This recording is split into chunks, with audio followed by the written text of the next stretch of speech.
Dear students, Assalamu alaikum to each and every one of you. I hope you are living all good, fantastic at home. तो जैसा कि बेटा आपको पता होगा लास्ट क्लास में हम डिस्कस कर रहे थे about the solubility of solids in liquids. आज हम क्या करते हैं बेटा, आज हम डिस्कस करते हैं बेटा solubility of gases in liquids. Point to be noted, today we will be discussing about the solubility of gases in liquids. ठीक है बेटा, मीन्स मेरा जो सोल्यूट होगा दैट विल बी गैस और जो मेरा सॉल्वेंट होगा that will B liquid. Clear? चलिए स्टार्ट करते हैं बेटा आपके नाम से. You write down the name of the topic.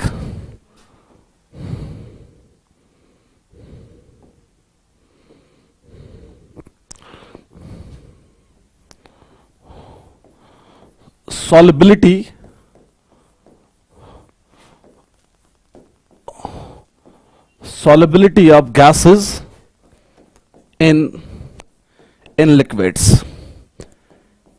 ठीक है बेटा, solubility of gases in the liquids. अब ध्यान से देखिएगा बेटा, सबसे पहले हम देखते हैं बेटा, जैसा कि हमने अर्लियर क्लासेस में सॉलिबिलिटी को डिफाइन किया, आज भी बेटा हम डिफाइन करते हैं what is the solubility of gas in the liquid. अब ध्यान से देखिएगा बेटा, किस गैस का कितना वॉल्यूम, क्योंकि गैसेस का जनरली हम वॉल्यूम ही लेते हैं, एक गैस का कितना वॉल्यूम, कितना मैक्सिमम वॉल्यूम हम डिसॉल्व कर पाएंगे सॉल्वेंट के एक पर्टिकुलर वॉल्यूम में at constant pressure and temperature, it's known as solubility. ठीक है बेटा, मैंने एक सॉल्वेंट लिया, एक लिक्विड सॉल्वेंट लिया, मैंने इसका फिक्स्ड वॉल्यूम लिया, उस फिक्स्ड वॉल्यूम में इस गैस का कितना वॉल्यूम डिसॉल्व होगा कांस्टेंट प्रेशर और टेम्परेचर पे, that is what we call as solubility of gas. ठीक है बेटा, अब ध्यान से देखिएगा बेटा, can I define solubility of gas as the volume, as the volume of gas that can be dissolved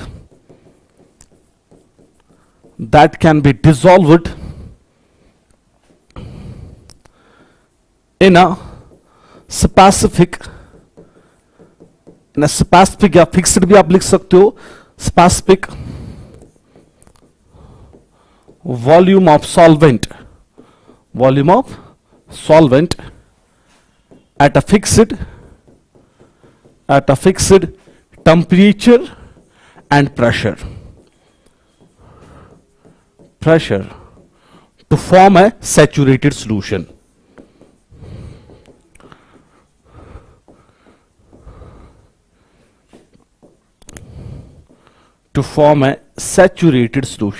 This is what we call as solubility of gas. ठीक है बेटा, clear?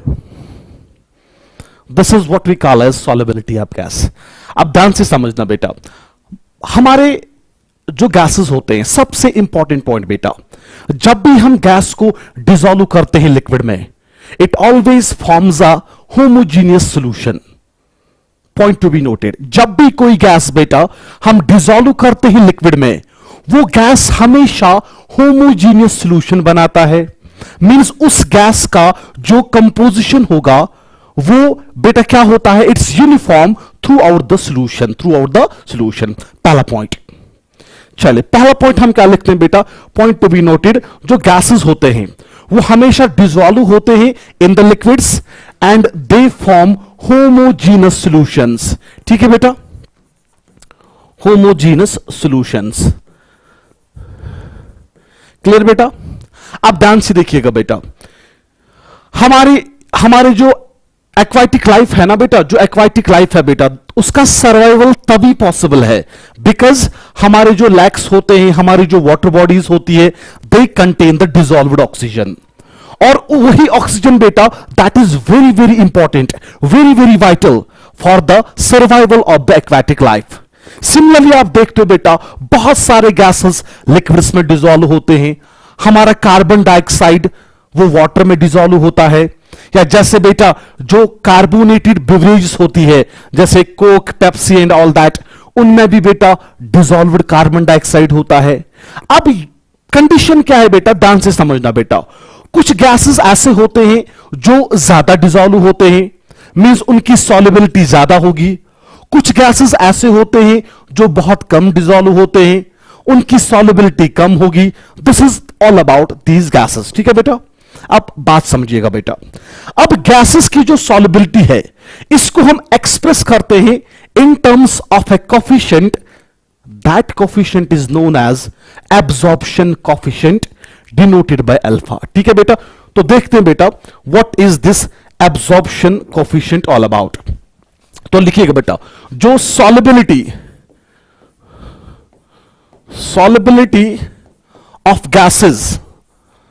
of gases in liquids is expressed in terms of a quantity, in terms of a coefficient. जिस coefficient का नाम क्या है, that is known as absorption coefficient, ठीक है बेटा। लिखिएगा बेटा absorption coefficient।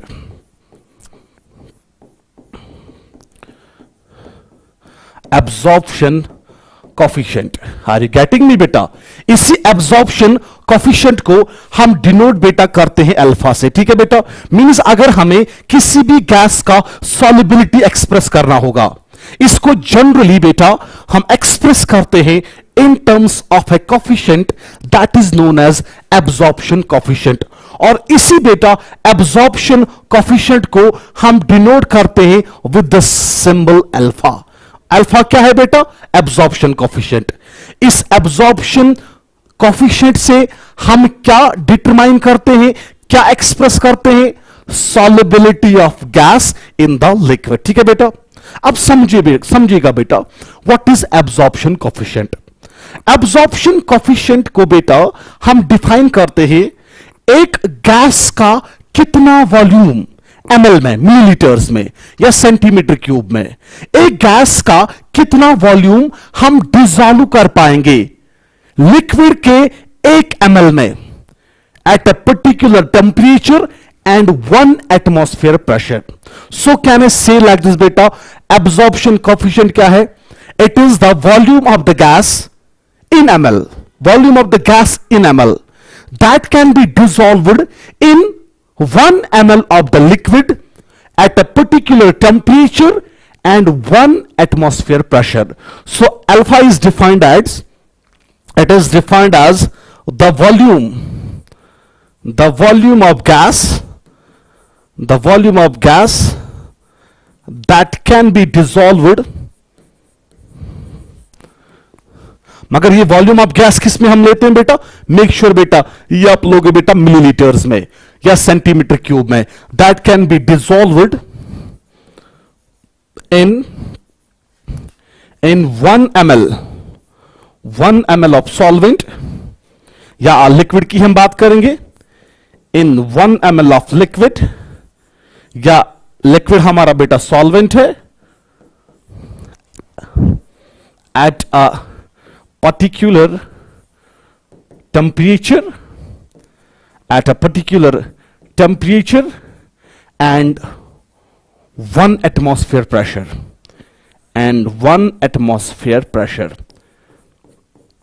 ये बेटा आपका डिफाइन हो जाता है आपका अल्फा। सो अल्फा आप क्या है बेटा, ध्यान से देखिएगा बेटा, अल्फा को हम डिफाइन करते हैं एक गैस, मान लो बेटा कोई गैस एक्स है, या मान के चलो बेटा कार्बन डाइऑक्साइड है, इसका कितना वॉल्यूम मिलीलीटर्स में रिड्यूस्ड एट एसटीपी कंडीशंस, ठीक है बेटा, कितना वॉल्यूम इस गैस का हम डिसॉल्व कर पाएंगे सॉल्वेंट के 1 ml में, ठीक है बेटा, सॉल्वेंट के 1 ml में कितना मैक्सिमम वॉल्यूम ऑफ गैस हम डिसॉल्व कर पाएंगे एक पर्टिकुलर टेम्परेचर पे और 1 एटमॉस्फेयर प्रेशर पे, वो कहलाता है उस गैस का बेटा absorption coefficient, that is denoted by alpha, ठीक है बेटा। अब देखिएगा बेटा यही जो अल्फा होता है, ध्यान से समझना बेटा, दिस अल्फा कॉपी करिएगा बेटा ये जल्दी बेटा, the volume of gas that can be dissolved in 1 ml of liquid at a particular temperature and 1 atmosphere pressure, और ध्यान से देखिएगा बेटा, जो यही अल्फा है, जो यही अल्फा है, दिस अल्फा, अल्फा मेरा क्या है बेटा, अल्फा क्या है बेटा मेरा, alpha is the absorption coefficient, जिससे हम एक्सप्रेस करते हैं, जिससे हम डिटरमाइन करते हैं solubility of gas in the liquid. इस अल्फा, जो अल्फा है बेटा, it's equal to V divided by capital V dot P। ठीक है बेटा, this is the relation of this alpha, point to be noted. अब समझे बात बेटा, यहां पे मेरा जो अल्फा क्या है, alpha is the absorption coefficient. ठीक है बेटा, और V आपका क्या है बेटा, this V is the volume of the gas dissolved. कितना गैस का वॉल्यूम डिसॉल्व हुआ, वॉल्यूम ऑफ गैस डिसॉल्व्ड। ठीक है बेटा, और जो आपका कैपिटल P है बेटा, जो आपका कैपिटल V है, capital V rather, this capital V, this capital V is the total volume of solvent, capital V is the total volume of solvent। ठीक है बेटा, और जो आपका कैपिटल P है बेटा, P is the pressure, P is the pressure, P आपका pressure है। Pen down this formula of alpha, and what is this alpha? It is the absorption coefficient. It is the absorption coefficient. Some of the students were asking me to slow down the pace. I hope I'm going at a normal pace. ठीक है बेटा, alpha जो आपका है, that's equal to small v divided by capital V into P। ये alpha क्या है बेटा, ये जो अल्फा आपका है, this alpha, it is the absorption coefficient of the gas, जो हम किसी सॉल्वेंट में डिसॉल्व कर रहे हैं। इसका जो ये स्मॉल v है बेटा, this is the volume of the gas dissolved. उस गैस का कितना वॉल्यूम डिसॉल्व हो गया, this capital V, it is the total volume of the solvent, and P आपका क्या है बेटा, P is the pressure, P is the pressure. चलिए ठीक है बेटा, I hope you are done with this. Let me shift towards the next slide.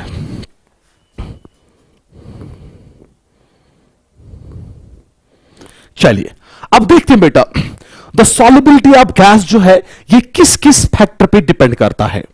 Earlier class में हमने देखा solubility of solids in liquids, वो डिपेंड करता था नेचर ऑफ गैस पे, वो डिपेंड करता था नेचर ऑफ सॉल्वेंट पे, वो डिपेंड करता था बेटा टेम्परेचर पे, और प्रेशर वहां पे इनसिग्निफिकेंट था।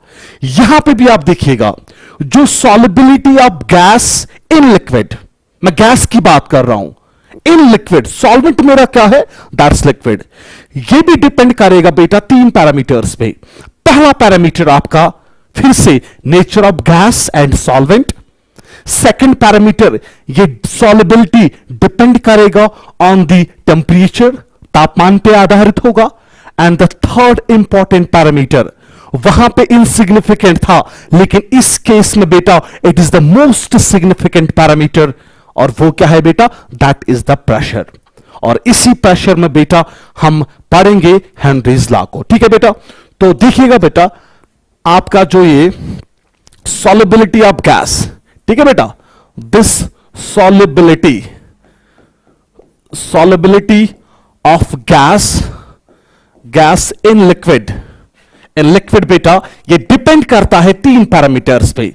In liquid it depends upon 3 parameters, it depends upon 3 parameters. am I clear to everyone? ये बेटा 3 पैरामीटर्स पे डिपेंड करेगा। पहला पैरामीटर आपका होगा नेचर ऑफ द गैस। ठीक है बेटा, तो लिखते जाइएगा, पहला parameter, it will depend upon nature of gas and liquid या सॉल्वेंट। ठीक है बेटा, nature of gas and liquid, nature of gas and solvent, पहला पैरामीटर। साथ साथ में बेटा कॉपी करिएगा। I am giving you time so that you can copy all the things that are displayed on your smart board. उसके बाद बेटा ये किस पर डिपेंड करेगा, it will depend upon the temperature, ये टेम्परेचर पे डिपेंड करेगा। Are you getting me? ये टेम्परेचर पे भी डिपेंड करेगा। And the last one, the most significant of all, it depends upon beta, it depends upon the pressure. ये pressure पे भी बेटा डिपेंड करता है, और इसी प्रेशर को हम स्टडी करेंगे इन टर्म्स ऑफ हेनरीज लॉ. तो यहां पर हम डिस्कस करेंगे हेनरी लॉ. ये 3 पैरामीटर्स है जिस पे solubility of gas in liquid depend करता है. पहला पैरामीटर मैंने आपको बता दिया बेटा, ये डिपेंड करता है नेचर ऑफ गैस पे, ये डिपेंड करता है बेटा टेम्परेचर पे, और यही सॉलिबिलिटी कितना अमाउंट ऑफ गैस डिसॉल्व होगा एक लिक्विड में, that depends on pressure as well. ठीक है बेटा. So these are the 3 parameters, these are the 3 very very important parameters. तो बेटा सीक्वेंस में बेटा पहले हम डिस्कस करेंगे nature of gas and solvent को. हम डिस्कस करेंगे बेटा nature of gas and solvent को. I hope you are done with this.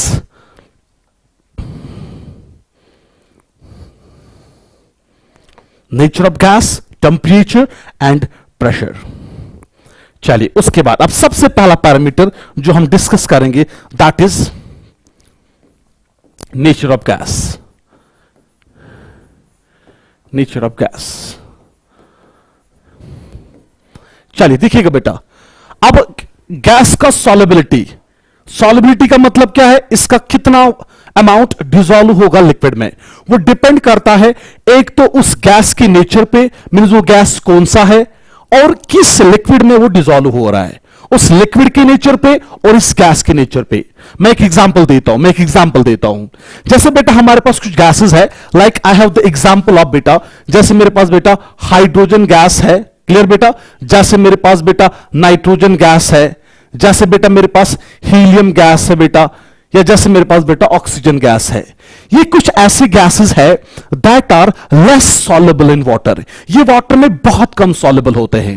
Clear बेटा, means these gases are less soluble in water. ठीक है बेटा, they are less soluble in water, soluble in water. अभी मेरा gas क्या क्या है बेटा, मैंने 4 एग्जांपल्स दे दी, और मेरा सॉल्वेंट अभी क्या है बेटा, वाटर. तो ये सारे के सारे गैसेस बेटा वाटर में बहुत कम सॉल्युबल होते हैं. बहुत कम सॉल्युबल मींस इनका बहुत कम अमाउंट वाटर में डिसॉल्व होगा.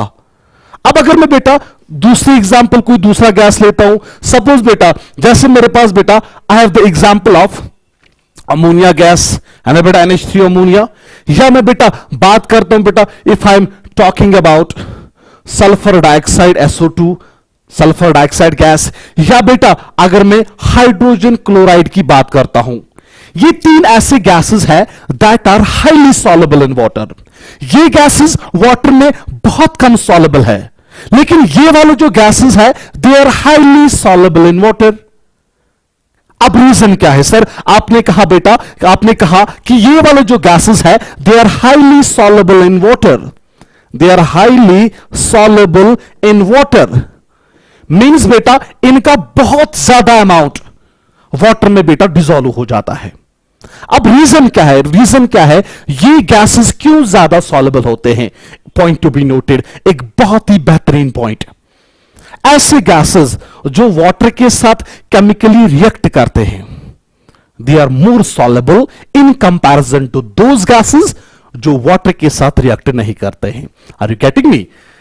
ऐसे gases, I am telling you once one more time, बहुत ही इंपॉर्टेंट पॉइंट है. ऐसे गैसेस जो वाटर के साथ, जो सॉल्वेंट के साथ बेटा प्रतिक्रिया दिखाएंगे, केमिकल रिएक्ट करेंगे या केमिकल रिएक्शन दिखाएंगे, वो गैसेस ज्यादा सॉल्युबल होते हैं. Let me justify my statement. ध्यान से देखना बेटा, जो आपका अमोनिया है ना बेटा, अमोनिया, ये अमोनिया मेरा गैस है, ये सॉल्वेंट वाटर के साथ केमिकल रिएक्शन करता है and it forms ammonium hydroxide. Are you getting me बेटा. This chemical reaction with water is responsible for the greater solubility of ammonia. Similarly बेटा जो आपका सल्फर डाइऑक्साइड है, सिमिलरली बेटा जो आपका सल्फर डाइऑक्साइड है SO2, जब ये वाटर के साथ रिएक्ट करता है इट फॉर्म्स बेटा sulphurous acid H2SO3, not SO4, it's SO3 sulphurous acid. तो ये बनाता है बेटा सल्फ्यूरस एसिड, सल्फ्यूरस एसिड. और सिमिलरली बेटा आपका HCl बनाता है हाइड्रोक्लोरिक एसिड, हाइड्रोक्लोरिक एसिड। ठीक है बेटा, तो ये जो गैसेस मैंने यहां पे दिखाए, ये सारे गैसेस वाटर के साथ केमिकली रिएक्ट करते हैं, इसीलिए बेटा ये क्या होते हैं, दे आर मोर सॉल्युबल। तो एक लाइन लिखिएगा बेटा, एक बहुत important line, the gases that chemically react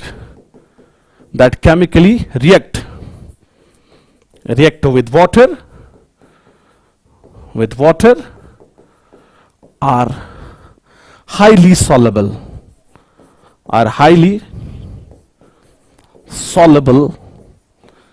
in water, point to be noted। इसमें एग्जाम्पल बेटा आपका वो 4 गैसेस थे। ठीक है,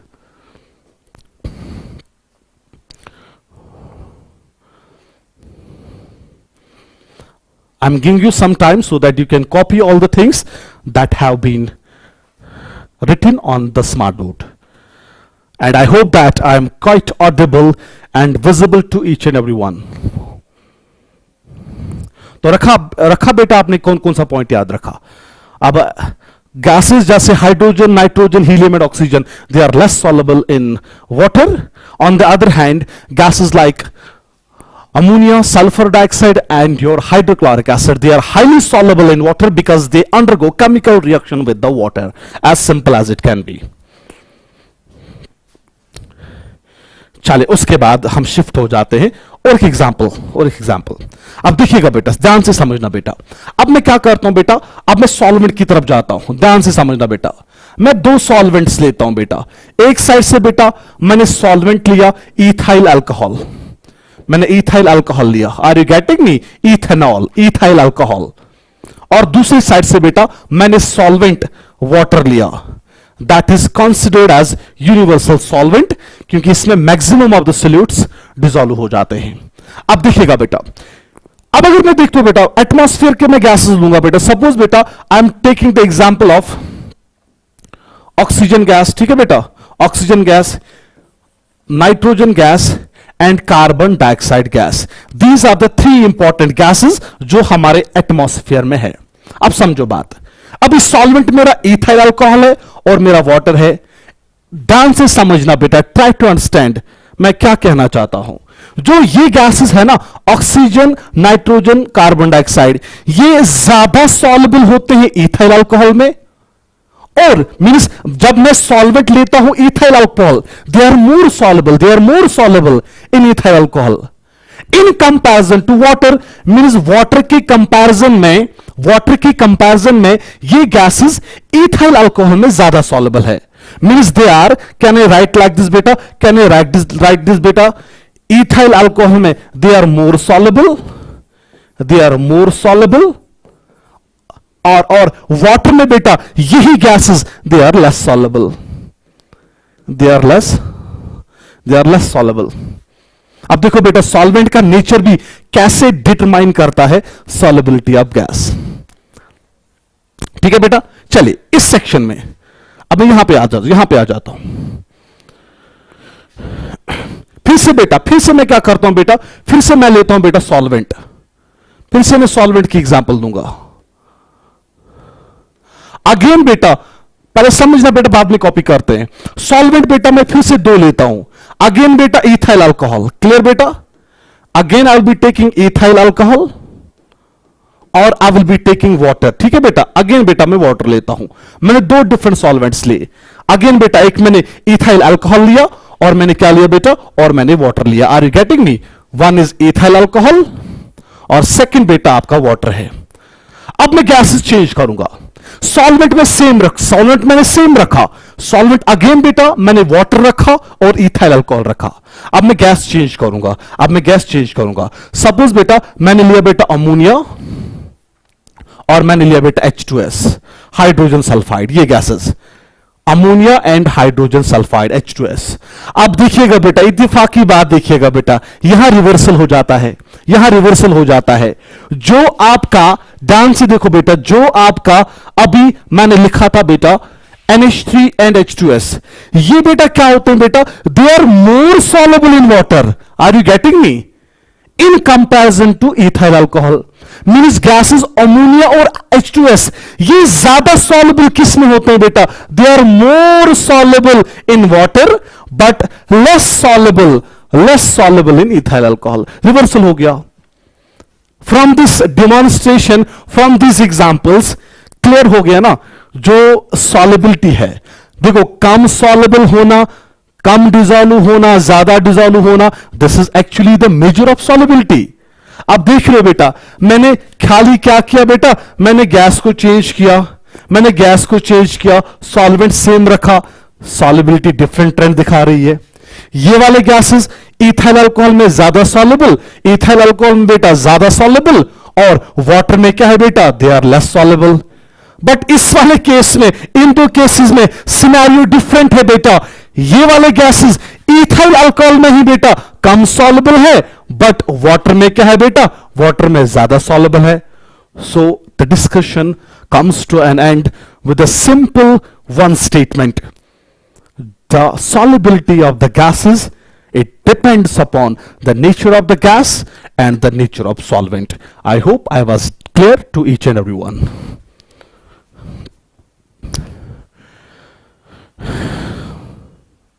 अब जल्दी बेटा इसको कॉपी करिएगा. अब हम शिफ्ट करते हैं बेटा दूसरा पैरामीटर, दैट इज टेम्परेचर.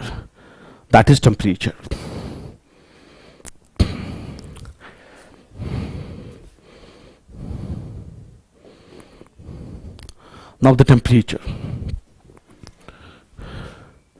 चलो अब देखते हैं बेटा इफेक्ट ऑफ टेम्परेचर.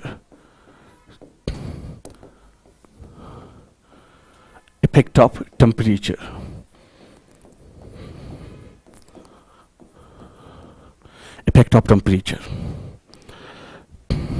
अब देखिएगा बेटा, temperature has a marked effect on the solubility of gas. अब या एक स्टेटमेंट याद रखिएगा, बड़ा बेहतरीन statement.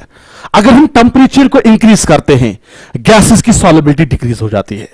Temperature has the inverse relationship with the solubility. अगर हमने टेम्परेचर इंक्रीज किया, सॉल्युबिलिटी डिक्रीज हो जाएगा. सॉलिड्स के केस में हमने तीन वेरिएशंस देखे थे. कुछ सॉल्यूट्स ऐसे होते हैं जिनका इंक्रीज होता है, कुछ का सॉल्युबिलिटी डिक्रीज होता है, कुछ का इरेगुलर वेरिएशन दिखाता है. लेकिन गैसेस में बेटा खाली एक स्टेटमेंट याद रखोगे, अगर गैसेस का हम टेम्परेचर इंक्रीज करते हैं, इनकी सॉल्युबिलिटी बेटा डिक्रीज हो जाती है. मैं एक एग्जांपल देता हूं बेटा. क्या आप में से कोई ऐसा बंदा है जिसने बेटा कोल्ड ड्रिंक, चलिए मैं आपके सामने कोल्ड ड्रिंक रखता हूं बेटा, ये कोल्ड ड्रिंक है ना, क्या हम कोल्ड ड्रिंक को बॉईल करके पीते? और कोई है माइकल लाल जो कोल्ड ड्रिंक को बॉईल करके पिएगा? और नहीं पीते हैं ना, क्योंकि कोल्ड ड्रिंक पीने का एक ही मकसद होता है, इसमें डिसॉल्व्ड कार्बन डाइऑक्साइड होता है. That gives the feeling of that Fiji feeling हमें देती है, दैट इफरवेसेंट फीलिंग हमें देती है. अब अगर आप में से कोई ऐसा बंदा है जिसने कोल्ड ड्रिंक को बॉईल करा, देखो उस कोल्ड ड्रिंक में डिसॉल्व्ड कार्बन डाइऑक्साइड होता है. अगर आपने बेटा उसी कोल्ड ड्रिंक को बॉईल किया, अगर आपने बाजार से बेटा एक कोक लाई, उसको बॉईल किया, उसमें है ना बेटा डिसॉल्व्ड कार्बन डाइऑक्साइड. जो ही बेटा आप तापमान को इंक्रीज करोगे, टेम्परेचर को इंक्रीज करोगे, गैस की सॉल्युबिलिटी बेटा डिक्रीज होगी. वो गैस उस कोल्ड ड्रिंक से बाहर निकलेगा और जो कोल्ड ड्रिंक पीने का मजा था वो मजा ही रह जाएगा. आर यू गेटिंग मी बेटा? चलिए देखिएगा बेटा. Now effect of temperature.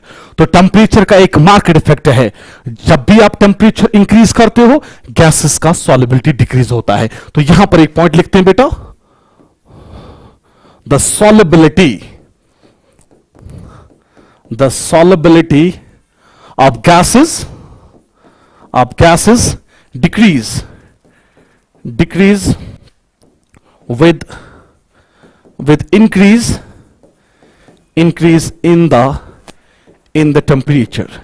Clear बेटा? सॉल्युबिलिटी डिक्रीज मींस अगर हम क्या करते हैं बेटा, अगर हम टेम्परेचर को बेटा इंक्रीज कराएंगे बेटा, गैस का जो सॉल्युबिलिटी है, वो solubility of gas that will decrease. Means वो गैस उससे क्या निकलेगा बेटा, वो बाहर निकलेगा. चलिए इस चीज को समझते हैं. अब रीजन क्या है, क्यों टेम्परेचर इंक्रीज करने से गैस की सॉल्युबिलिटी डिक्रीज हो जाती है? चलिए समझिए बात बेटा. तो ये मैंने बेटा कोई गैस लिया, क्लियर बेटा,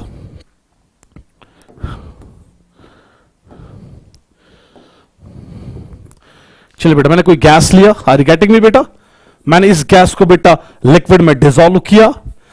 एज वी नो दैट बेटा गैसेस जब भी डिसॉल्व होते हैं, गैसेस जब भी डिसॉल्व होते हैं लिक्विड्स में, दे फॉर्म होमोजीनियस सॉल्यूशंस, तो हमें बेटा सॉल्यूशन मिलेगा। अब इत्तेफाक की बात देखिएगा बेटा, जब भी गैस डिसॉल्व होता है लिक्विड में, this process is always exothermic, this process is always exothermic, means यहां से क्या निकलती है बेटा, और हीट बाहर निकलती है बेटा। सो कैन आई से like this, the dissolution process of gases is always exothermic. कुछ एक्सेप्शंस है, उनको छोड़ के the dissolution process of gases is always exothermic. तो मींस ध्यान से देखिएगा बेटा, जो गैसेस का डिसोल्यूशन प्रोसेस है, जो गैसेस का डिसोल्यूशन प्रोसेस, डिसॉल्व होना बेटा, दैट प्रोसेस इज एक्सोथर्मिक। अगर बेटा गैसेस का डिसोल्यूशन एक्सोथर्मिक है, मींस जो एंथैल्पी ऑफ सॉल्यूशन होगा बेटा that will B negative, means gas जब डिसॉल्व होगा हीट बाहर निकलेगी, और आपको पता है बेटा अगर कोई भी प्रोसेस एक्सोथर्मिक होगी सिस्टम का टेंपरेचर इंक्रीज होगा, means dissolution of gases is accompanied with the increase in the temperature, means system का टेंपरेचर इंक्रीज हो जाएगा। ठीक है बेटा, चलिए अब यूज करिएगा बेटा ली चैटलायर्स प्रिंसिपल। अब मैं देखता हूं बेटा किसको ली चैटलायर्स प्रिंसिपल समझ आ चुका है। चलिए मान के चलिएगा बेटा, ये मेरे हाथ में बेटा कोई लिक्विड है, मैंने इस लिक्विड में गैस को डिसॉल्व किया, I am dissolving gas in this liquid, what will happen बेटा, इसका जो डिसोल्यूशन प्रोसेस होगा that will be exothermic, means इस प्रोसेस में हीट बाहर निकलेगा। जब भी बेटा हीट बाहर निकलेगा टेंपरेचर सिस्टम का इंक्रीज होगा। आप समझो बात, अगर फॉरवर्ड प्रोसेस डिसोल्यूशन बेटा एक्सोथर्मिक है, हीट बाहर निकल रहा है, टेंपरेचर इंक्रीज हो रहा है, इसका जो बैकवर्ड प्रोसेस है मींस उस गैस का सॉल्यूशन से बाहर निकलना, वो होगा ना बेटा एंडोथर्मिक, उसमें टेंपरेचर डिक्रीज होगा। अब समझो बात, अगर हम बेटा बाहर से टेंपरेचर इंक्रीज करते हैं, अगर हम बाहर से टेंपरेचर इंक्रीज करते हैं, then according to Le Chatelier's principle ये सिस्टम क्या चाहेगा, इस चेंज को अपोज करना। मैंने बाहर से बेटा टेंपरेचर को इंक्रीज किया, ये सिस्टम चाहेगा ना टेंपरेचर को डिक्रीज करना in according to Le Chatelier's principle. अब देखो बेटा मैं टेंपरेचर इंक्रीज कर रहा हूं, समझो बात बेटा, इस सिस्टम के पास खाली दो तरीके हैं, या फॉरवर्ड डायरेक्शन में जाएगा या बैकवर्ड डायरेक्शन में जाएगा। फॉरवर्ड डायरेक्शन में टेंपरेचर इंक्रीज हो रहा है, बैकवर्ड डायरेक्शन में बेटा टेंपरेचर डिक्रीज हो रहा है। अब जब मैंने बाहर से टेंपरेचर इंक्रीज किया, ये सिस्टम चाहेगा ना टेंपरेचर को डिक्रीज करना, वो किस डायरेक्शन में हो रहा है बेटा, बैकवर्ड डायरेक्शन में। बैकवर्ड डायरेक्शन का मतलब क्या है, गैस जो है बेटा वो सॉल्यूशन से बाहर निकलेगा, मींस इसका सॉल्युबिलिटी क्या हो जाएगा, वो डिक्रीज हो जाएगा in according to Le Chatelier's principle. So statement याद रखिएगा बेटा, आपके सामने है, this is what is about the temperature. ठीक है बेटा,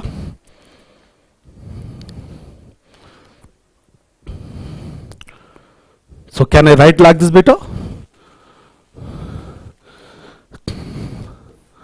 thus according to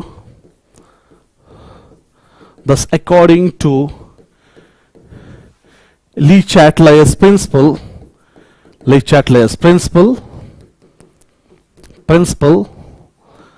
the solubility of gas decreases with increase in the temperature। ठीक है बेटा, पॉइंट टू बी नोटेड। तो गैसेस का जो डिसोल्यूशन प्रोसेस होता है बेटा that is exothermic, that is the reason. ठीक है बेटा, अब करिएगा बेटा जल्दी इसको कॉपी। इसके बाद हम चेक करेंगे बेटा relationship, what is the relationship that gives us the information about the solubility and temperature. Solubility of gas और temperature में क्या relationship है बेटा? I hope you people are done with this, or else you can take a screenshot of it. चलिए अब देखते हैं बेटा. चलो बेटा, there's a relation, हाँ, एक relation है बेटा. That relation आप लिखो बेटा. There is a relationship that shows, that gives the variation, that gives the variation of solubility of gas, with respect to temperature. एक relationship है बेटा. That relationship gives us the variation of solubility of gas with the temperature. वो relation क्या है बेटा? You pen down the relation. That is d ln s divided by dt. ठीक है बेटा? d ln s divided by dt, it's equal to del h divided by rt square. ठीक है बेटा? ये आपका रिलेशन है, rt स्क्वायर. ये आपका रिलेशनशिप है बेटा. यहां पे बेटा जो आपका s है बेटा, s is solubility of gas. Are you getting me? और जो आपका t है बेटा, this t is the temperature. ये t बेटा आपका टेम्परेचर है. और जो आपका डेल्टा h है, delta h is enthalpy change of solution. Enthalpy change. So बेटा मैंने आपके सामने बेटा एक रिलेशनशिप दिखाई that gives us the variation of solubility of gas with the temperature T. ठीक है बेटा? और R आपको पता है बेटा, R is the constant, that is gas constant. Ln this is D, differential of ln S. ln पता है ना बेटा? It is a operator ln S dt with respect to temperature is equal to del H enthalpy change divided by R is the universal gas constant. T is the temperature, जिस temperature पर बेटा आप ही process carry करते हो. अब समझो बात. बाद में बेटा कॉपी करिएगा, बहुत इंपॉर्टेंट. यहां पे एक कॉन्सेप्ट निकल के आएगा. सपोज बेटा अगर मैं मान के चलूंगा S1 is the solubility of gas at temperature T1. Are you getting me? अगर मैं बेटा S1 से डिनोट करता हूं solubility गैस का किसी टेम्परेचर बेटा T1 पे. ठीक है बेटा? और S2 को बेटा मैं मान के चलूंगा solubility of gas at some other temperature या at some higher temperature. Let that be T2. Then देखिएगा बेटा मैं S1 और S2 का रिलेशनशिप कैसे निकालूंगा. मैं इस इक्वेशन को बेटा इंटीग्रेट करूंगा. I will be integrating this equation. और आफ्टर इंटीग्रेशन बेटा मुझे जो रिलेशन मिलेगा that will be like this बेटा. That will be ln S1 by S2. Are you getting me beta? S1 is the solubility of gas at temperature T1.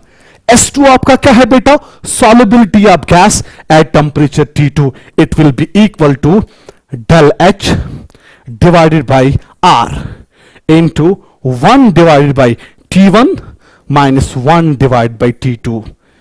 And this equation is similar to Clapeyron equation. ये जो equation है बेटा, this equation is similar to Clapeyron equation. it is not Clapeyron equation. It is similar to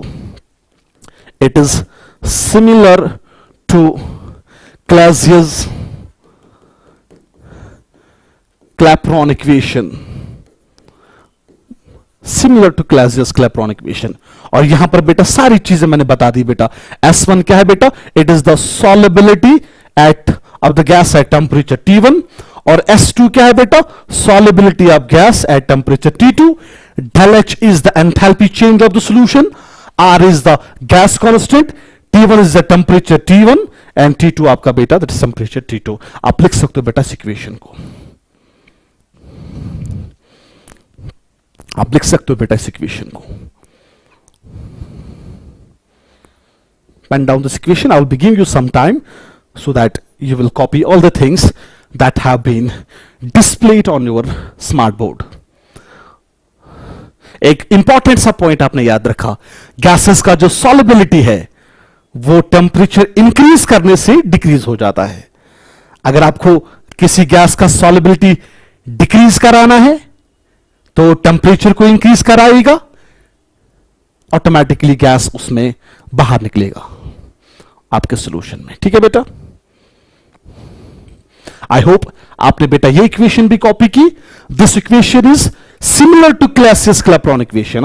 एक equation vapour pressure में मैं आपको पढ़ाऊंगा, that equation is known as Clausius Clapeyron equation. This equation is similar to that equation. Point to be noted, इसमें आपका S1 क्या है, solubility gas का टेम्परेचर T1 में, S2 क्या है, solubility of gas at temperature T2, और बाकी चीजें बेटा you know that these are all thermodynamic quantities जो बेटा आपने क्लास 11 में पढ़ी होंगी। चलिए अब अगर मैं ग्राफिकली समझाने की कोशिश करता हूं, अगर मैं बेटा ग्राफिकली समझाने की कोशिश करता हूं, मैं आपके सामने बेटा एक ग्राफ रखता हूं, ध्यान से देखिएगा बेटा ये graph, I hope graph is visible. जरा देखिएगा बेटा, यहां से आप देख रहे हो बेटा, चलो मीथेन गैस की बात करिएगा, मीथेन गैस जरा देखिएगा बेटा, मैं वाई एक्सिस के थ्रू बेटा टेम्परेचर को प्लॉट कर रहा हूं और एक्स एक्सिस के थ्रू मैं सॉलिबिलिटी प्लॉट कर रहा हूं। जितना जितना मैं टेम्परेचर इंक्रीज कर रहा हूं, आप देखिएगा बेटा जो ये मीथेन है ना बेटा CH4, इसका सॉलिबिलिटी आप देख रहे हो बेटा डिक्रीज हो रहा है, इट इज डिक्रीजिंग। सिमिलरली बेटा जरा ऑक्सीजन की तरफ देखिएगा, ऑक्सीजन का सॉलिबिलिटी भी टेम्परेचर इंक्रीज करने से बेटा आपका डिक्रीज हो रहा है। चलिए अगर मैं इस ग्राफ को बेटा यहां पे बनाऊं आपके लिए, ठीक है बेटा, जरा देख मेरा बच्चा ये ग्राफ ऐसे ही बनेगा, ऐसा ग्राफ मैंने इस साइड से प्लॉट किया बेटा, मैं एक्स एक्सिस के थ्रू प्लॉट कर रहा हूं टेम्परेचर। ठीक है बेटा, ये मान के चलो आपका 0 डिग्री सेल्सियस है, ये मान के चलिएगा 10 डिग्री सेल्सियस है, ये आपका 20 डिग्री सेल्सियस है, ये आपका बेटा 30 डिग्री सेल्सियस है, ये आपका 40 डिग्री सेल्सियस। और इस साइड से बेटा वाई एक्सिस के थ्रू बेटा मैं प्लॉट कर रहा हूं बेटा सॉलिबिलिटी। ठीक है बेटा, यहां से मैं सॉलिबिलिटी प्लॉट कर रहा हूं, सॉलिबिलिटी ऑफ गैस। ठीक है बेटा, जरा देख मेरा बच्चा, जरा देख मेरा बच्चा, लिसन व्हाट हैपेंस बेटा, मीथेन का सॉलिबिलिटी देखो बेटा, यहां देखो बेटा, टेम्परेचर जब कम था सॉलिबिलिटी का वैल्यू मैक्सिमम था। ठीक है बेटा, तो टेम्परेचर इंक्रीज करने से आप देख रहे हो बेटा सॉलिबिलिटी आपका डिक्रीज हो रहा है। ठीक है बेटा, सॉलिबिलिटी आपका डिक्रीज हो रहा है। सिमिलरली बेटा अगर मैं ऑक्सीजन की बात करता हूं, अब देखिए बेटा ऑक्सीजन के लिए भी ग्राफ ऐसे बन रहा है बेटा, ऐसे डिक्रीज हो रहा है। ठीक है बेटा, सॉलिबिलिटी डिक्रीज हो रहा है। सिमिलरली बेटा कार्बन डाइऑक्साइड के लिए बेटा इस पिंक कलर से दिखाया गया बेटा, ये कार्बन डाइऑक्साइड का ग्राफ है। ठीक है बेटा, डिक्रीज हो रहा है। सिमिलरली बेटा आपका नाइट्रोजन ब्लू पेन से दिखाया गया बेटा, तो नाइट्रोजन का भी डिक्रीज हो रहा है। तो आप देख रहे हो बेटा जितना जितना टेम्परेचर हम इंक्रीज करा रहे हैं, जो सॉलिबिलिटी है बेटा, सॉलिबिलिटी कर्व जो है बेटा वो डिक्रीज हो रहा है। तो ये भी आप बेटा आप कॉपी कर सकते हो बेटा, you can copy all these things. ये बेटा आपका कर्व है बेटा मीथेन का, CH4 का, ये बेटा आपके नाइट्रोजन ऑक्सीजन का कर्व है। ठीक है बेटा, और मान के चलिएगा बेटा ये कर्व कार्बन मोनोऑक्साइड का है, और ये कर्व बेटा आपके नाइट्रोजन का है बेटा। सो सॉलिबिलिटी आप देख रहे हो बेटा गैसेस का वो डिक्रीज हो रहा है when we increase the temperature of the system.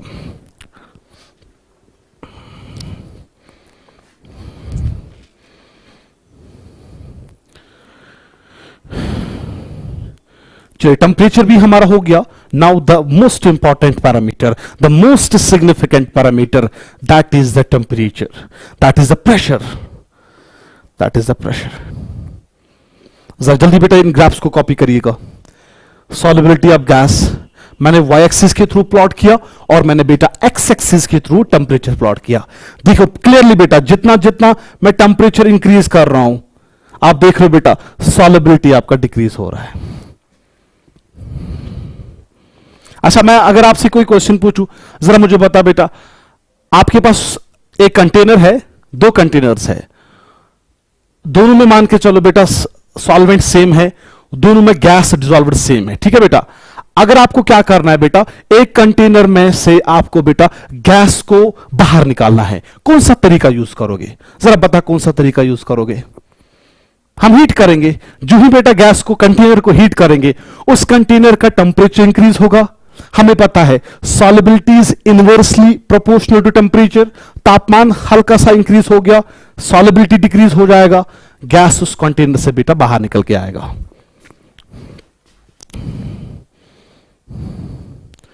चले उसके बाद अब हम पढ़ते हैं बेटा effect of pressure, that's effect of pressure. और इसी को बेटा हम पढ़ते हैं in terms of Henry's law. तो लिखिएगा बेटा अब the last parameter, that is effect of pressure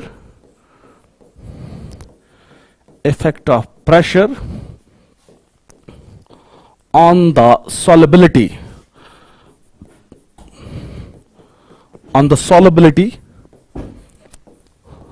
of gas in the liquid। ठीक है बेटा, इसी सॉलिबिलिटी को बेटा हम क्या करते हैं, डिस्कस करते हैं। अभी हमारा बेटा कौन सा थर्मोडायनेमिक पैरामीटर है, हमें प्रेशर वाले पैरामीटर को डिस्कस करना है। अब जरा देख मेरा बच्चा, यही टॉपिक जो है ना, ये हम डिस्कस करेंगे in a topic that is known as Henry's law. तो पहला चीज आपका क्लियर हो गया, what is Henry's law? Henry's law is simply the variation of solubility of gas with respect to pressure. अगर हम प्रेशर चेंज करेंगे, इंक्रीज करेंगे, डिक्रीज करेंगे, what will happen to the solubility of the gas, and this relationship, this quantitative relationship between solubility of gas and the pressure is known as Henry's law. इस systematic relationship को बेटा हम Henry's law कहते हैं। ठीक है बेटा, वो हेनरीज लॉ क्या है आगे जाके डिस्कस करते हैं। तो you pen down the name of the topic, effect of pressure on the solubility of gases in the liquid. और इसी कॉन्सेप्ट को बेटा, इसी रिलेशनशिप को हम कहते हैं बेटा हेनरीज लॉ। क्या कहते हैं? Henry's law. चलिए अब डिस्कस करते हैं बेटा आपका Henry's law.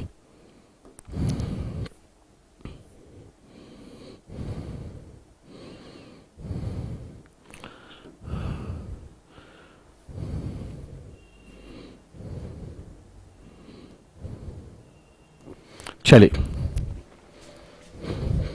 write down the name of the topic, that is effect of solubility. Yeah, write down effect of pressure on the solubility of gas.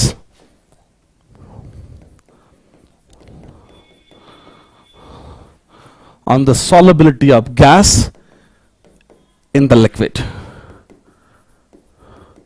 और इसी लॉ को बेटा हम क्या कहते हैं बेटा, इसी को हम स्टडी करते हैं in terms of Henry's law. ठीक है बेटा, चलिए अब देख मेरा बच्चा, what is the concept. Generally बेटा जब भी हम गैस का प्रेशर इंक्रीज करते हैं, याद रखना बेटा, पॉइंट टू बी नोटेड, जब भी हम गैसेस का प्रेशर इंक्रीज करते हैं, the solubility of gas in the liquid वो बेटा इंक्रीज हो जाता है। प्रेशर इंक्रीज करने से गैसेस की सॉलिबिलिटी बेटा वो इंक्रीज हो जाती है। मींस ये एक ऐसा थर्मोडायनेमिक पैरामीटर है जिसको अगर हम बेटा इंक्रीज करते हैं, गैसेस का सॉलिबिलिटी भी क्या हो जाता है, इंक्रीज हो जाता है। Point to be noted. तो पहला पॉइंट हम क्या लिखते हैं बेटा, the solubility of gas, the solubility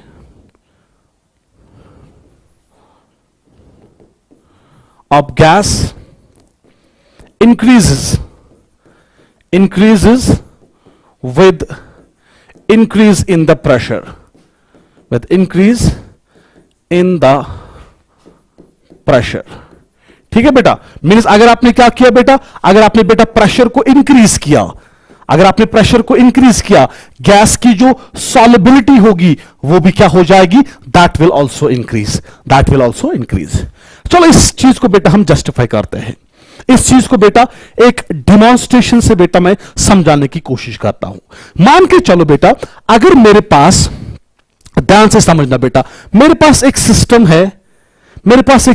है, एक क्लोज्ड सिस्टम है, उसमें बेटा मेरे पास एक लिक्विड है या एक सॉल्यूशन है, जिस सॉल्यूशन में I have the dissolved gas.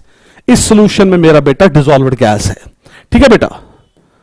चलिए, ये मेरा सॉल्यूशन है, तो कैन आई से लाइक दिस बेटा, ये मेरा सॉल्यूशन फेज है या लिक्विड फेज है, ये मेरा सॉल्यूशन फेज है।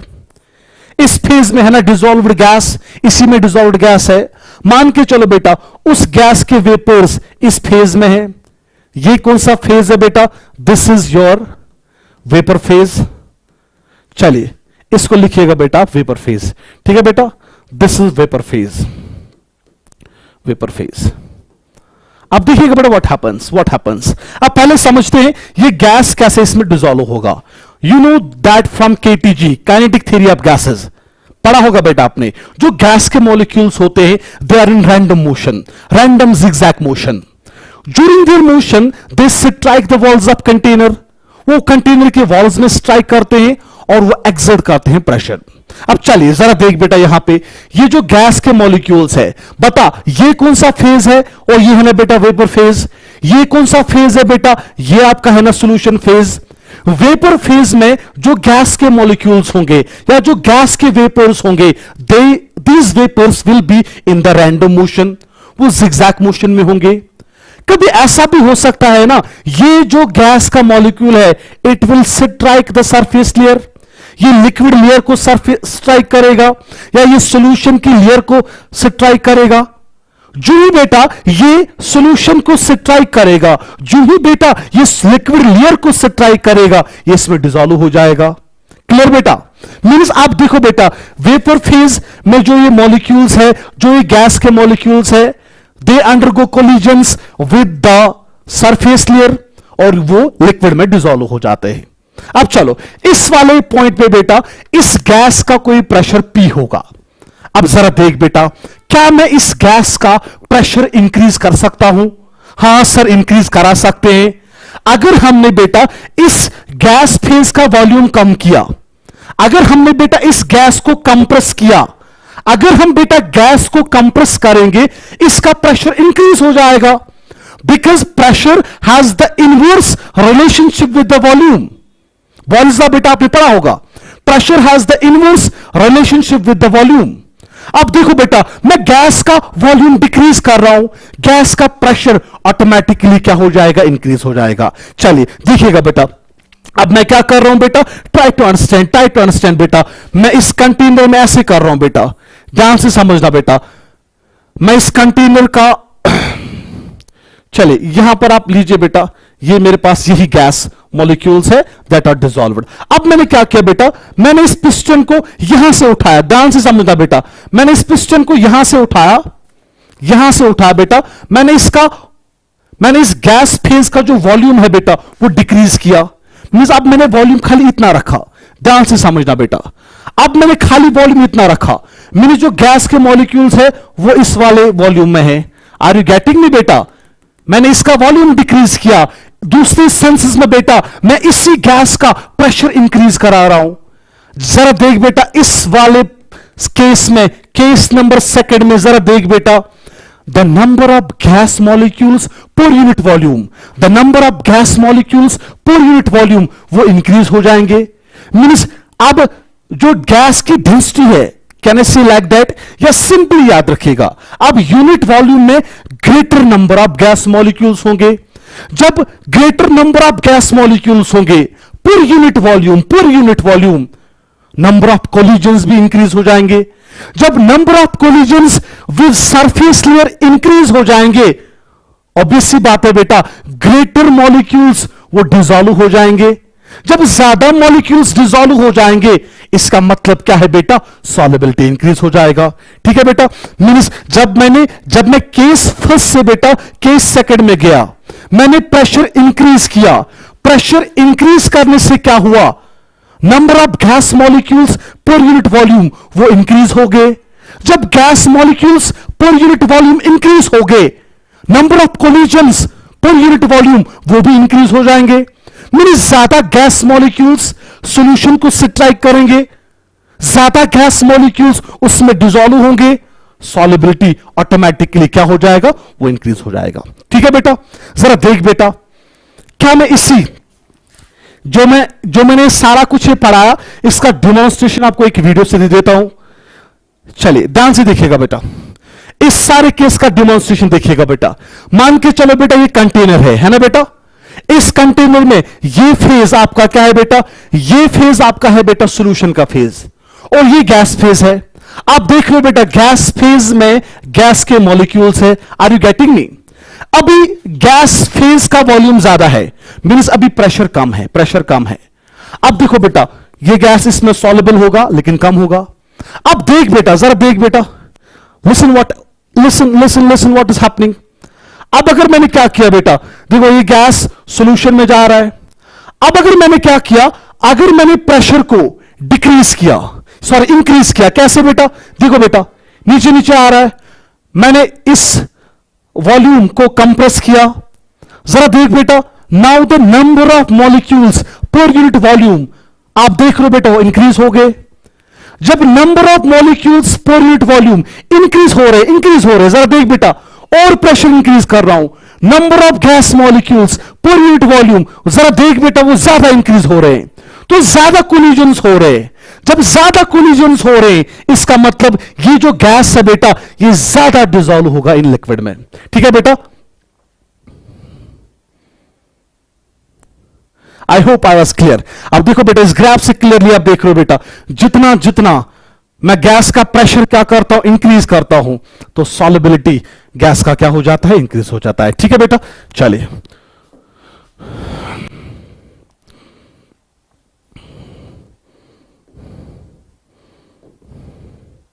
चलिए अब देखिएगा बेटा, अब इसी का स्पेशल केस है बेटा, दैट इज हेनरीज लॉ। ठीक है बेटा, Henry's law.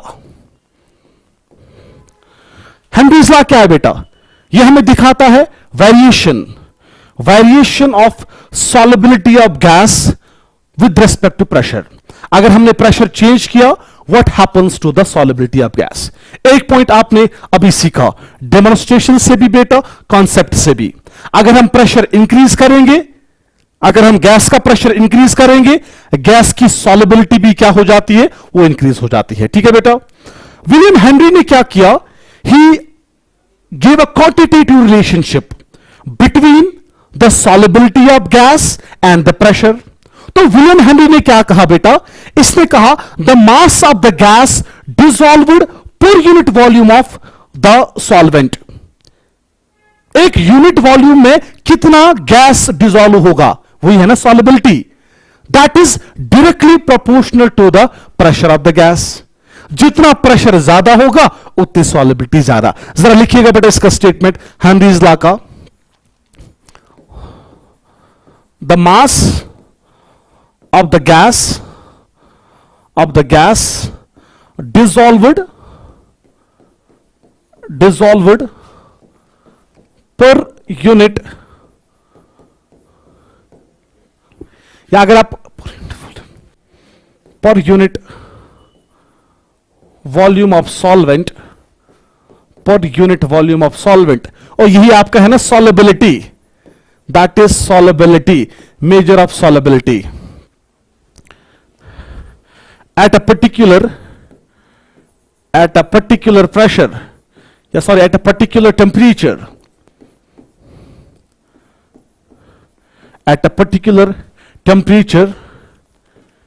is directly proportional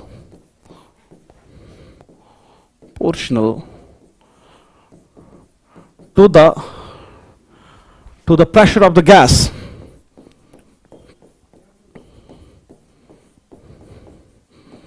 The gas in equilibrium with the solution. This is Henry's law. ठीक है बेटा, जरा कॉपी करिएगा हेनरीज लॉ को। The mass of the gas dissolved per unit volume of the solvent, that's actually the solubility at a particular temperature, is directly proportional to the pressure of the gas in equilibrium with the solution. ठीक है बेटा, चलिए अब suppose बेटा, अगर बेटा m है बेटा, m is the mass of the gas dissolved per unit volume of the solvent. ठीक है बेटा, then this m is directly proportional to the p is the equilibrium pressure, या simply pressure over the solution, equilibrium pressure over the solution. This m is directly proportional to the pressure. यहां पर बेटा m आपका क्या है बेटा, m आपका क्या है बेटा, m is the mass of the gas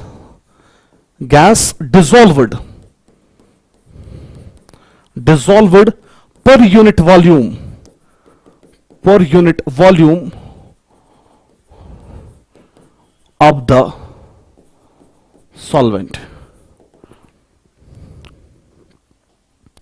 और P आपका क्या है बेटा, P is the equilibrium pressure, P is the pressure, या सिंपली बेटा दिस m is the कितना मास डिसॉल्व होगा, that's equal to K constant times P.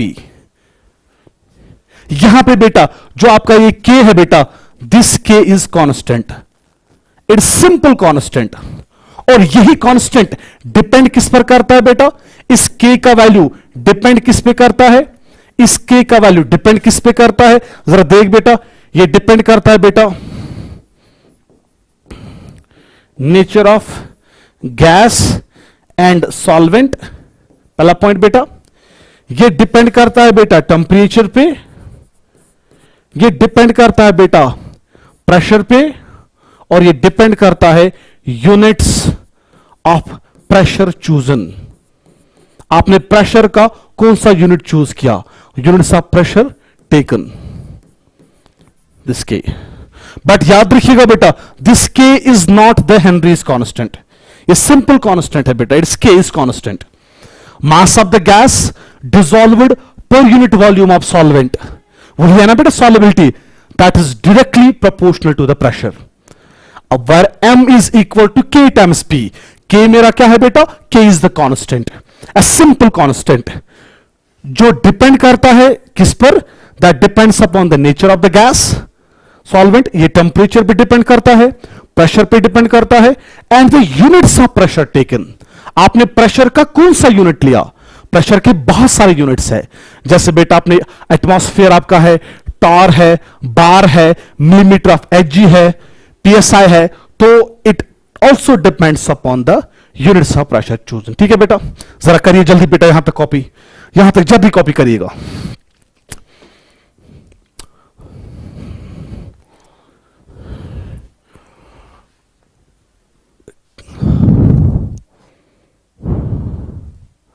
चलिए उसके बाद डाल्टन ने बेटा ऑन द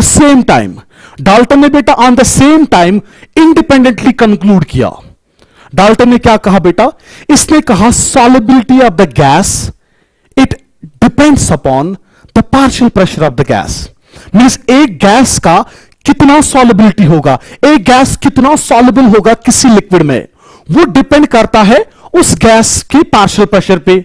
अगर पार्शियल प्रेशर ज्यादा होगा सॉल्युबिलिटी ज्यादा होगी. तो डाल्टन ने इंडिपेंडेंटली कंक्लूड क्या किया, ध्यान से समझो बेटा, डाल्टन ने क्या कहा बेटा, डाल्टन सेड दैट जो सॉल्युबिलिटी, समझो बेटा बात, solubility of gas is directly proportional to partial pressure of gas, partial pressure of gas. बात समझना बेटा, सॉल्युबिलिटी ऑफ गैस मगर किस में बेटा, इन लिक्विड, वो डिपेंड करता है, it is directly proportional to partial pressure of the gas over the liquid. ठीक है बेटा, जितना गैस का पार्शियल प्रेशर लिक्विड के ऊपर ज्यादा होगा, उतना गैस का सॉल्युबिलिटी सॉल्यूशन में ज्यादा होगा. ठीक है बेटा, अब चलो, that is S solubility is directly proportional to P. What's P of G? P of G is partial pressure of the gas. अब चलो बेटा, अगर मैं बेटा मोल फ्रैक्शन को काई, दिस काई अगर मोल फ्रैक्शन को मान के मैं चलता हूं, measure of solubility, mole fraction of gas in the solution, अगर बेटा वो डिपिक्ट करता है solubility of gas, then this mole fraction is directly proportional to partial pressure of gas. तो यहां पर लिखना बेटा, if mole fraction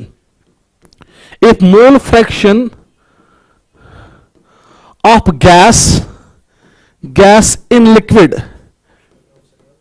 liquid gives the measure of solubility, अगर बेटा मोल फ्रैक्शन ही डिटरमाइन करता है, अगर मोल फ्रैक्शन से ही बेटा हम डिटरमाइन करते हैं solubility of gas, then solubility is directly proportional to partial pressure. यह बात बेटा जॉन डाल्टन ने बताई. अगर बेटा सॉलिबिलिटी को हम डिपिक्ट करते हैं, डिटरमाइन करते हैं by mole fraction, then mole fraction is directly proportional to partial pressure of the gas. Then can I say like this beta, this chi mole fraction is equal to constant K times P. अब समझो बात, what is this chi? What is chi of G? Mole fraction of gas in the solution. It's equal to some constant K into what is P of G? P of G is partial pressure of the gas over the solution. जरा देख बेटा, मैं इस statement को थोड़ा यहां पे reverse कर सकता हूं, ध्यान से समझना बेटा. यहां पे आइएगा, क्या मैं ऐसा लिख सकता हूं बेटा, partial pressure of gas is equal to, ये जो है ना के, जब ये उस साइड जाएगा ये बनेगा ना बेटा 1/k, it will form 1/k into बेटा उस साइड से बेटा आपका है ना chi of G, that is partial pressure of gas. यहां पे कंफ्यूज नहीं होना. मैंने क्या किया बेटा, मैंने पार्शियल प्रेशर ऑफ गैस को अकेले रखा. यहां है ना बेटा मोल फ्रैक्शन, वो मोल फ्रैक्शन ऑफ गैस ये आएगा, और ये के उस साइड से बनेगा ना 1/k. और याद रखना बेटा, which implies P of G will be equal to, जो ये 1/k है ना, ध्यान से देखना बेटा, 1/k is actually the Henry's constant.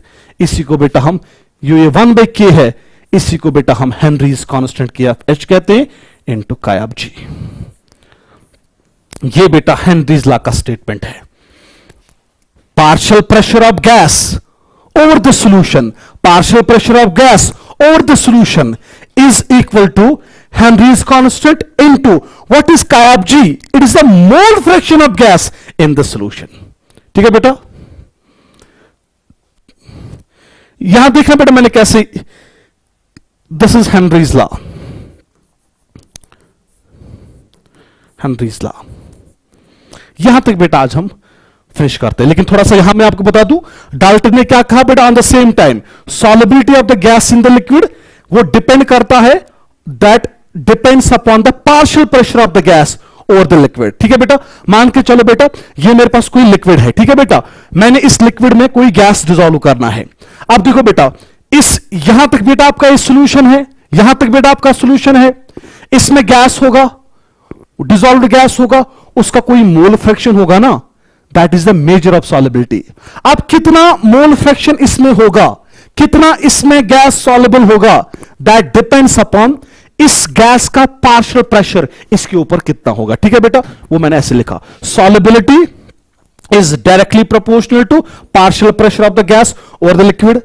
अगर हमने बेटा मोल फ्रैक्शन को लिया as the major of solubility, then mole fraction is directly proportional to partial pressure of the gas. या काई जो है बेटा, मोल fraction is equal to K constant times P of G. ठीक है बेटा, फिर मैंने पार्शियल प्रेशर को अकेले रखा. What is P of G? समझो बात, partial pressure of the gas over the solution. What is this chi of G? Mole fraction इसी गैस का, मगर किस में, इन द सॉल्यूशन फेज. तो फाइनल बेटा आपका इक्वेशन ये बन गया. तो यहां तक बेटा हम स्टॉप करते हैं. तो अगली क्लास में बेटा इस हेनरीज लॉ को थोड़ा और आगे लेके चलते हैं. तो पॉइंट टू बी नोटेड, ये P of G क्या है, जरा बता P of G क्या है, गैस करो दिमाग में. Partial pressure of the gas over the solution. ठीक है बेटा, what is this K of H? Henrys constant. और बेटा chi of G क्या है? It is the mole fraction of the gas, मगर किस फेज में, इन द सॉल्यूशन फेज। ठीक है बेटा, I will be taking some questions. अगर किसी को इश्यू है मैं चैट बॉक्स बेटा ऑन करता हूं, बाकी चीजें नेक्स्ट क्लास में हम पढ़ते हैं।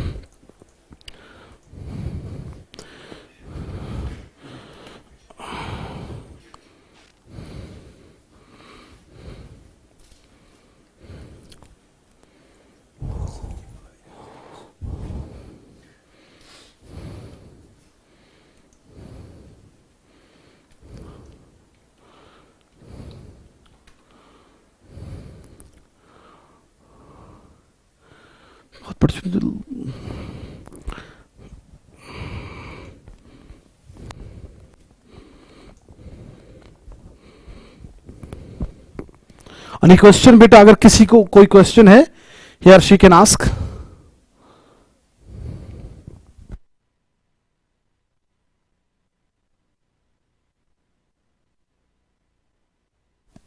बेटा जो डाल्टन्स लॉ, ये डाल्टन्स लॉ नहीं है। डाल्टन ने कहा कि जो गैस का सॉल्युबिलिटी होगा ना लिक्विड में, that is directly proportional to partial pressure of gas. जितना उस गैस का, सपोज बेटा अगर मुझे कार्बन डाइऑक्साइड को डिसॉल्व करना है वाटर में, उस कार्बन डाइऑक्साइड का कोई पार्शियल प्रेशर होगा ना उस गैस के ऊपर, जितना उस कार्बन डाइऑक्साइड का पार्शियल प्रेशर ज्यादा होगा, इंडिविजुअल प्रेशर जितना ज्यादा होगा, उतना उसका सॉल्युबिलिटी गैस में ज्यादा होगा, उस लिक्विड में ज्यादा होगा।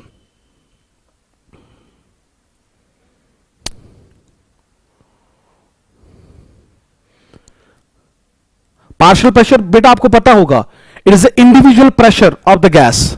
टोटल प्रेशर में उस गैस का कितना प्रेशर है, individual pressure, that is partial pressure. ठीक है बेटा, तो चलिए बेटा इस you can check this video on the